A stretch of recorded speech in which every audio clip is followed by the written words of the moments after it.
बिस्मिल्लाहिर्रहमानिर्रहीम। मुहर्रमुल हराम इस्लामी तारीख़ से पहले भी और इस्लामी तारीख़ के अंदर भी एक नुमाया मकाम और शान रखता है। इस माह मुहर्रम के बहुत सारे वाक़यात में से अहम तरीन वाक़या हज़रत हुसैन रज़ी अल्लाह अन्हु की शहादत भी है। हर साल मुसलमान पूरी दुनिया के अंदर इस माह मुबारक के अंदर आपका तज़किरा करते हैं, आपकी शहादत को, आपकी शुजाअत को और आपकी बहादुरी को, आपकी शान और आपके मकाम को बयान करते हैं। सहाबा किराम का ज़िक्र और अहले बैत का तज़किरा ये बाइस सआदत, बाइस बरकत और बाइस खैर है। इसके साथ साथ चूँकि इस्लाम की तारीख़ और इब्तदाई मुसलमानों की अज़ीमत भी इस वाक़े के साथ वाबस्ता है, इसलिए हज़रत हुसैन रज़ी अल्लाह अन्हु का ज़िक्र, आपकी शहादत का वाक़या बयान करना ये हमारे ईमान को भी ताज़ा करता है और उसके साथ साथ हमें अज़ीमत का रास्ता दिखाता है कि हक़ किस तरह बातिल के सामने डट जाता है और हक़ गालिब आता है, बातिल मिट जाता है और रहती दुनिया तक हक़ का नाम हमेशा बुलंद और आला रहता है। हज़रत हुसैन रज़ी अल्लाह अन्हु का वाक़या करबला वो दरअसल हक़ और बातिल की जंग का इस्तिआरा है और वक्त ने तब भी ये साबित किया था कि हक़ अगर एक वक्त के लिए पीछे भी हो जाए लेकिन सरबुलंदी हक़ की होती है। और आज भी दुनिया पर ये बात साबित हो चुकी है कि बिल आखिर हक़ ही गालिब आता है, बातिल उसके मुकाबले में कितना ही ताकतवर क्यों ना हो वो पाश हो जाता है।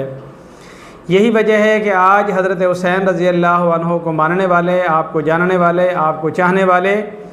और आपके नाम पर क़ुरबान होने वाले दुनिया में लाखों हैं, लेकिन आपके मद्दे मुकाबिल जो फ़रीक़ था उनका नाम लेने के लिए भी कोई तैयार नहीं है। हज़रत हुसैन रज़ी अल्लाह अन्हु का वाक़या शहादत अपना एक पस मंज़र रखता है, एक उसका मंज़रनामा है और एक उसके असरात और उसके आगे लवाज़मात हैं। हज़रत हुसैन रज़ी अल्लाह अन्हु की शहादत के वाक़े का अगर पस मंज़र देखा जाए तो हज़रत उस्मान गनी रज़ी अल्लाह अन्हु की शहादत के बाद से जो हालात बनते चले गए, उनका इख्तिताम और उनका अंजाम वाक़या करबला पर होता है। हज़रत उस्मान गनी रज़ी अल्लाह अन्हु की शहादत के बाद हज़रत अली रज़ी अल्लाह अन्हु खलीफा बने हैं। आपकी शहादत के बाद आपके बेटे हज़रत हसन रज़ी अल्लाह अन्हु हज़रत अमीर मुआविया रज़ी अल्लाह अन्हु के साथ सुलह कर लेते हैं और मुल्क शाम से लेकर दुनिया के अतराफ़ तक हज़रत मुआविया रज़ी अल्लाह अन्हु की खिलाफत मुत्तफ़िक़ा तौर पर मान ली जाती है और तकरीबन 20 साल का अरसा हज़रत मुआविया रज़ी अल्लाह अन्हु ऐसी शानदार हुक्मरानी करते हैं कि आपके ज़माना खिलाफत में अमन, अमान, खुशहाली, तरक्की और आलम इस्लाम का फैलाव फैलते बहुत दूर तक जा पहुँचता है। हज़रत मुआविया रज़ी अल्लाह अन्हु जब अपनी उम्र के आखिरी हिस्से में पहुँचते हैं तो आपको मशवरा दिया जाता है कि आप अपनी ज़िंदगी में अपने बेटे यज़ीद के लिए लोगों से बैत ले लें ताकि आपके इंतकाल या वफ़ात के बाद दोबारा खाना जंगी की कैफियत और वैसे हालात न बन जाएँ जैसे हज़रत उस्मान गनी रज़ी अल्लाह अन्हु की शहादत के बाद बन गए थे। तो पहले आपने तरद्दुद फरमाया, फिर बाद लोगों के मशवरे पर आप इस पर राज़ी हो गए कि अगर मेरी ज़िंदगी में बैत ले ली जाती है तो उसके बाद किसी किस्म का खून खराबा या किसी किस्म की जंगी हालात की तवक्को नहीं की जा सकती। तो आपके फरमान के मुताबिक क़ुर्ब जवार में सारे लोग यज़ीद के हाथ पर बैत कर लेते हैं, यहाँ तक कि इराक़ और शाम तक बैत ले ली जाती है। हज़रत मुआविया रज़ी अल्लाह अन्हु के शाम में पता चलता है कि अहले हिजाज़ यानी अहले मक्का और अहले मदीना वो यज़ीद की बैत करने पर राज़ी नहीं हैं। तो सन 51 हिजरी में हज़रत मुआविया रज़ी अल्लाह अन्हु पहले मदीना मुनव्वरा तशरीफ़ लाते हैं और उसके बाद मक्का मुकरमा आते हैं। मदीना मुनव्वरा के क़याम के दौरान आप मुख्तलिफ़ हज़रात से मुलाक़ात करते हैं जिसमें हज़रत आयशा रज़ी अल्लाह अन्हा भी शामिल है। हज़रत आयशा रज़ी अल्लाह अन्हा से जब मुलाक़ात होती है तो आप हज़रत मुआविया से शिकायत करती हैं कि मुझे पता चला है कि आप हमारे यहाँ के लोगों को डराते और धमकाते हैं। आपने फरमाया कि नहीं, ऐसी कोई बात नहीं है, मैं हरगिज़ किसी के साथ जुल्म या ज़्यादती करना नहीं चाहता। इस दौरान आपने हज़रत इब्न अब्बास रज़ी अल्लाह अन्हु, हज़रत अब्दुल्ला बिन उमर रज़ी अल्लाह अन्हु, हज़रत अब्दुर्रहमान बिन अबू बकर रज़ी अल्लाह अन्हु और इसी तरीके से अब्दुल्ला बिन ज़ुबैर रज़ी अल्लाह अन्हु, इन हज़रात से मुलाकात की और इन्हें इस बात पर कायल करने की कोशिश की कि ये आपके हुक्म पर आपके बेटे के हाथ पर बैत कर लें, लेकिन इन हज़रात ने इनकार किया और आपने उनके साथ कोई सख्ती या नाराज़गी नहीं फरमाई। इसके बाद आप मक्का मुकरमा तशरीफ़ ले जाते हैं। वहाँ पर हज़रत अब्दुल्ला बिन ज़ुबैर और हज़रत अब्दुल्ला बिन उमर रज़ी अल्लाह अन्हु वग़ैरह हज़रात से फिर मुलाकात करते हैं, उनसे बात करते हैं, लेकिन वो हज़रात आपके बेटे के हाथ पर बैत करने से इनकार कर देते हैं। इसके बाद इसी हालत के अंदर हज़रत मुआविया रज़ी अल्लाह अन्हु मुल्क शाम लौट जाते हैं और आपकी ज़िंदगी तक यही सिलसिला रहा कि यहाँ के सादात ख़ानदान और अमूमी तौर पर अहले हिजाज़ मुकम्मल तौर पर आपके बेटे की बैत पर मुत्तफ़िक़ नहीं थे और इसी हाल में आपका इंतकाल और विसाल हो जाता है। इसके बाद यज़ीद का हुक्मनामा आता है मदीना मुनव्वरा के गवर्नर की तरफ कि आप हज़रत हुसैन रज़ी अल्लाह अन्हु और अब्दुल्ला बिन ज़ुबैर रज़ी अल्लाह अन्हु, अब्दुल्ला बिन उमर रज़ी अल्लाह अन्हु, ये तमाम हज़रात जो सरकर्दा हैं, जिनका नाम और मकाम है, और अगर ये बैत करेंगे तो बाकी लोग बैत करेंगे और अगर वो इनकार करें तो बाकी भी इनकार करेंगे, उनसे बैत ले ली जाए। चुनाचे मदीना का गवर्नर हज़रत हुसैन रज़ी अल्लाह अन्हु को हज़रत अब्दुल्ला बिन ज़ुबैर रज़ी अल्लाह अन्हु को तलब करता है। आप उनसे मुलाकात करते हैं और मुलाकात में बताते हैं कि आपने मुझे बैत के लिए बुलाया है, लेकिन मेरे जैसे शहज़ादे हज़रत हुसैन बिन अली रज़ी अल्लाह अन्हु का आपके हाथ पे छुप कर बैत करना अच्छा नहीं। आप मुझे इजाज़त दें, मैं अपने लोगों से मिलता हूँ, आप सबको जमा करें और उसके बाद जो है मैं क्या करता हूँ ये मैं उस वक़्त आपको बता दूँगा। इस तरह हज़रत हुसैन रज़ी अल्लाह अन्हु यहाँ से निकल आते हैं। उसके बाद अब्दुल्ला बिन ज़ुबैर रज़ी अल्लाह अन्हु और हज़रत हुसैन बिन अली रज़ी अल्लाह अन्हु यहाँ से मक्का के लिए निकल पड़ते हैं कि वो दारुल अमान है, हम मक्का चले जाते हैं, वहाँ जाकर फ़ैसला करेंगे कि हमें क्या करना है। चुनाचे ये हज़रात जब मक्का की तरफ आते हैं तो अब्दुल्ला बिन ज़ुबैर के भाई अमर बिन ज़ुबैर वो 2000 का लश्कर लेकर इनका पीछा करते हैं और मक्का के करीब जाकर अपने भाई अब्दुल्ला बिन ज़ुबैर को पैगाम भेजते हैं कि मैं गवर्नर की तरफ से आपके ख़िलाफ़ आया हूँ, आप बाहर आ जाएं और आप ताबेदारी इख्तियार कर लें। लेकिन हज़रत अब्दुल्ला बिन ज़ुबैर रज़ी अल्लाह अन्हु इनकार करते हैं और अपने चंद साथियों को भेज कर उनके साथ मुकाबला करके अपने भाई को शिकस्त दे देते हैं। इसके बाद हज़रत हुसैन रज़ी अल्लाह अन्हु मक्का में रहते हुए इस इंतज़ार में हैं कि मुझे क्या करना चाहिए। इस दौरान आपको कूफा से ख़ुतूत आते हैं कि हम आपका इंतज़ार कर रहे हैं, हम यज़ीद के ख़िलाफ़ हैं, आप हमारे पास तशरीफ़ लाएँ, हम आपके हाथ पे बैत करते हैं और हमें उनसे ये शिकायत और ये तकालीफ़ हैं, फिर हम आपकी मायत में यज़ीद के ख़िलाफ़ क़िताल करेंगे। इस तरह आप न सिर्फ़ हमारे कूफा के बल्कि पूरे आलम इस्लाम के सरबराह और अमीरुल मोमिनीन होंगे। हज़रत हुसैन रज़ी अल्लाह अन्हु अपने भाई मुस्लिम बिन अक़ील रज़ी अल्लाह अन्हु को भेजते हैं कि आप कूफा जाएं और जाकर वाक़ई अहवाल मालूम करें कि वहाँ की सूरत हाल क्या है। हज़रत मुस्लिम बिन अक़ील रज़ी अल्लाह अन्हु जब कूफा आते हैं तो यहाँ आकर मुख्तार बिन अबी उबैद के घर में ठहरते हैं और आपके घर में आकर मुख्तलिफ़ लोग आपके हाथ पे हज़रत हुसैन रज़ी अल्लाह अन्हु के नाम की बैत करते हैं। यहाँ तक कि चंद दिनों के अंदर अंदर 18,000 लोग आपके हाथ पे बैत कर लेते हैं। जिस वक़्त शाम के अंदर यज़ीद को ये ख़बर पहुँचती है कि कूफा के अंदर तो मेरे ख़िलाफ़ बैत हो रही है, तो वो वहाँ से इब्ने ज़ियाद को भेजते हैं कि आप कूफा जाएं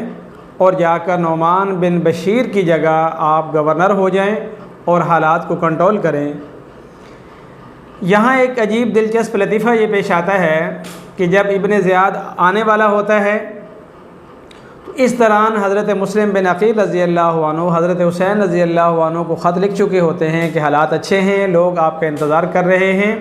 आप यहाँ तशरीफ़ ले आएँ, मैं बहुत सारे लोगों से आपके नाम पे अपने हाथ पे बैत ले चुका हूँ। तो कूफ़ा में ये बात मारूफ़ हो जाती है कि हज़रत हुसैन रज़ी अल्लाह अन्हु वहाँ से चल पड़े हैं और आने वाले हैं, आज या कल आते ही होंगे। तो उधर से यज़ीद इब्ने ज़ियाद को भेजने की तैयारी में होता है और इधर से हज़रत हुसैन रज़ी अल्लाह अन्हु अपने भाई मुस्लिम बिन अक़ील का ख़त पढ़कर मक्का से निकल पड़ते हैं इस काम के लिए कि मैं कूफ़ा जाता हूँ और वहाँ जाकर एक लश्कर के साथ मैं शामिल होता हूँ और फिर उसके बाद यज़ीद के ख़िलाफ़ मैं क़िताल के लिए निकलता हूँ। तो हज़रत हुसैन रज़ी अल्लाह अन्हु जिस वक़्त यहाँ से निकलने लगे हैं तो बहुत सारे हज़रात ने आपको ये मशवरा दिया कि हमारा ख़्याल ये है कि अहले कूफ़ा वफ़ादार नहीं है, आपके वालिद माजिद हज़रत अली भी पहले वहीं शहीद किए गए, हमें ख़तरा है कि वो आपके साथ धोखा करेंगे। हज़रत हुसैन रज़ी अल्लाह अन्हु ने फ़रमाया कि मैं ख़्वाब देख चुका हूँ जो मैं इस वक्त ज़ाहिर नहीं करूँगा,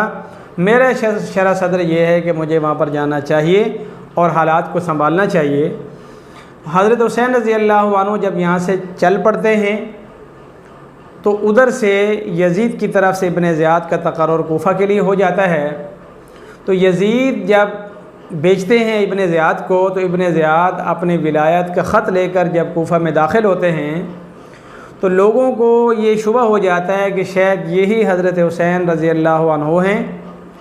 तो वो इब्ने ज़ियाद को कहते हैं मरहबम बिका यब्न रसूलिल्लाह सल्लल्लाहु अलैहि वसल्लम, आए पैगंबर के बेटे, हम आपको मरहबा कहते हैं, खुशामदीद कहते हैं। अब अंदाज़ा करें कि एक शख्स ऐसा है कि जिसको हज़रत हुसैन के ख़िलाफ़ भेजा गया हो और लोग उसको हज़रत हुसैन समझकर उसका इस्तकबाल कर रहे हों, तो उस आदमी के दिल की क्या कुड़न होगी, क्या गम होगा, क्या अफसोस होगा, कितना गुस्सा होगा। इब्ने ज़ियाद बड़ी खामोशी के साथ नकली हज़रत हुसैन बनकर साथ साथ चलता रहता है और जी हाँ करते करते जो उस वक़्त के मौजूदा कूफ़ा के गवर्नर नुमान बिन बशीर होते हैं, एक बहुत बड़े लश्कर के साथ उनके दरवाज़े पर पहुंचता है। तो नुमान बिन बशीर ये समझते हैं कि वाकई हज़रत हुसैन रज़ी अल्लाह अन्हु मेरे दरवाज़े पे आ गए हैं और अब ये मुझे माज़ूल करके मेरी जगह यहाँ के खलीफा हो जाएंगे और फिर यहाँ से एक जिहाद का आगाज़ करेंगे जो शाम तक जाएगा। तो नुमान बिन बशीर खुदा तरस आदमी है, वो अंदर से कहते हैं कि ऐ रसूलुल्लाह के बेटे, मैं आपसे लड़ना नहीं चाहता, लेकिन जो मेरी ज़िम्मेदारी है मैं उसको भी छोड़ना नहीं चाहता, तो आप मुझे माफ़ करें, मैं आपके मुकाबले में आना नहीं चाहता। इब्ने ज़ियाद बड़ा हैरान होता है कि आवाम भी मुझे पैगंबर का नवासा समझकर मेरे साथ है और जिस गवर्नर की जगह मुझे गवर्नर बनना है वो भी ये समझ रहा है कि मैं हज़रत हुसैन हूँ। तो वो दरवाज़े के करीब सरगोशी में कहता है कि दरवाज़ा खोलिए, मैं कूफ़ा का वाली बनकर आया हूँ, आपसे अहम बात करनी है। तो यहाँ नुमान बिन बशीर दरवाज़ा खोलते हैं और इब्ने ज़ियाद अंदर दाखिल हो जाता है और लोग ये समझते हैं कि हज़रत हुसैन अब आ चुके हैं, लिहाजा हमें इनके मामनत की तैयारी करनी होगी। इब्ने ज़ियाद अगले दिन खुतबा देता है और ये बताता है कि कल तुम लोगों ने गलत फ़हमी में मुझे इब्ने रसूल समझा, मैं इब्ने ज़ियाद हूँ और मैं यज़ीद की तरफ से ये अहकामात लेकर आया हूँ। आप में से कोई भी अगर खिलाफत से इनकार करेगा, जो बैत कर चुका है उसको छोड़ेगा, तो हम उसके साथ सख्ती से पेश आएंगे। यहाँ पहुँचकर इब्ने ज़ियाद इस कोशिश में लग जाता है कि पता किया जाए कि मुस्लिम बिन अक़ील रज़ी अल्लाह अन्हु कहाँ ठहरे हुए हैं और उनकी तैयारियाँ कैसी हैं। तो चंद दिनों के अंदर उन्हें पता चल जाता है कि मुस्लिम बिन अक़ील रज़ी अल्लाह अन्हु मुख्तार बिन अबी उबैद के घर में हैं। तो वो अपने एक जासूस तैयार करता है, उसे कहता है कि 3000 दिरहम लेकर जाओ और खुफिया तौर पर ये मालूम करो कि मुस्लिम बिन अक़ील कहाँ रह रहे हैं, आप ज़ाती तौर पर उनसे मुलाकात करके आओ और मुझे आकर हालात से आगाह करो। तो वो जासूस मस्जिद में उस आदमी का पता ढूंढ लेता है कि जिनका राब्ता और ताल्लुक़ हज़रत मुस्लिम बिन अक़ील से होता है। उन्हें कहता है कि मैं मुल्क शाम से आया हूँ, अहले बैत के खैरख़्वाह हूँ और मैं ज़ाती हैसियत में हज़रत मुस्लिम बिन अक़ील से मिलना चाहता हूँ, उनको कुछ हदिया शुक्राना पेश करना चाहता हूँ और अपने ताआवुन उनके सामने पेश करना चाहता हूँ। तो वो आदमी खुफिया तरीक़े से आपको हज़रत मुस्लिम बिन अक़ील से मिलवाते हैं। तो वो आदमी मिलकर हदिया पेश करके जाकर जासूसी करता है इब्ने ज़ियाद को कि आप मुख्तार के घर ठहरे हुए हैं और उसके बाद वहाँ पैगाम पहुँचाया जाता है कि मुस्लिम बिन अकील को यहाँ से निकाल दो। तो जब मुस्लिम बिन अकील रज़ी अल्लाह अन्हु को यहाँ पता चलता है कि मेरा यहाँ पर ठहरना अच्छा नहीं है, उस वक़्त आप वहाँ से निकल कर हानी बिन उर्वा के घर चले जाते हैं और उसके बाद एक वक़्त तक वहाँ भी ठहरते हैं। और हानी बिन उर्वा को इब्ने ज़ियाद जब बुलवाता है और आप पर तशद्दुद करता है तो लोगों में यह ख़बर फैल जाती है कि हानी बिन उर्वा को कत्ल कर दिया गया है। तो बहुत बड़ा लश्कर उनकी हिमायत में इब्ने ज़ियाद का गिराव करता है। इब्ने ज़ियाद बामुश्किल कुछ सादात ख़ानदान और काज़ी शुरैह की मदद लेकर मजमे को मुंतशिर करते हैं, लालच देते हैं, धमकाते हैं। तो उस लालच और धमकी का ये नतीजा निकलता है कि मुस्लिम बिन अकील रज़ी अल्लाह अन्हु से लोग हटते हटते हटते बहुत कम हो जाते हैं, यहाँ तक कि आपके कत्ल की नौबत आने लगती है। तो आप एक ख़त भेजते हैं हज़रत हुसैन रज़ी अल्लाह अन्हु को कि मैंने आपको उस वक़्त के हालात देखकर ख़त लिखा था, मगर अब हालात अच्छे नहीं हैं। अहले कूफा ने गद्दारी की है, बेवफ़ाई की है, लिहाजा आप जहाँ पर हैं वहीं से लौट जाएँ। इधर हज़रत मुस्लिम बिन अकील कत्ल किए जाते हैं और उधर हज़रत हुसैन रज़ी अल्लाह अन्हु वहाँ से चलते चलते आगे तक आ चुके होते हैं। यहाँ पहुंचकर जब आपको सूरत हाल की ख़बर होती है तो आप अपने साथ वालों से कहते हैं कि हालात इस तरह के हैं, अगर आप हज़रात चाहें तो आप लोग यहाँ से चले जाएं। तो उस वक़्त मुस्लिम बिन अकील रज़ी अल्लाह अन्हु के अहले ख़ाना